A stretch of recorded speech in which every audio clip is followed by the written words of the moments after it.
Dating kilos gobyerno nagsagawa ng ocular inspection ng Quezon City Police District sa kanilang mga rescue equipment.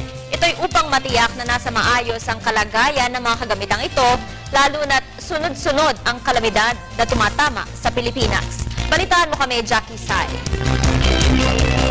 Siniguro ng Quezon City Police District ang sapat at maayos na kagamitan gaya ng rescue equipments ng bawat station unit sa lungsod matapos ang isinagawang ocular inspection ng mga ito sa Camp Karingal. Ilan sa mga rescue equipments na kanilang sinuri ay ang rubber boat, life vests, salbabida, megaphone, flashlights at emergency lights, lubid at emergency kit.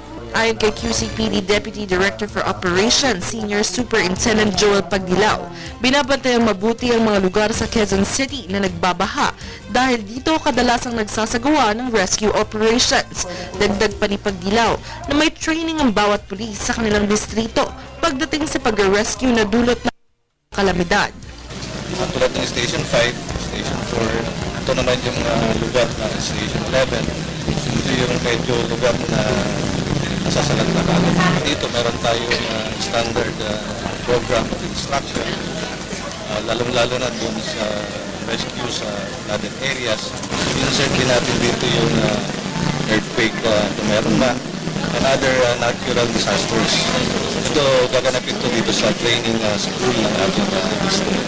Ayon pa kay Pagdilaw, inaatasan ng mga pulis na mag-aral lumangoy upang sa tuwing may pagbabaha o iba pang kalamidad, agad nilang matutulungan ang mamamayan. Basic kasi yan sa PNP. Pag P1 ka, you have to undergo yung police basic course. Dun sa instruction sa basic course, merong swimming test dito.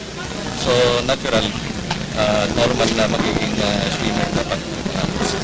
Dahil dito, siniguro ng ahensya ang ibayong pag-iensayo at paghahanda ng kanilang hanay nang sa gayon mapagbuti pa ang kanilang serbisyong publiko. Para sa Telebisyon ng Bayan, Jackie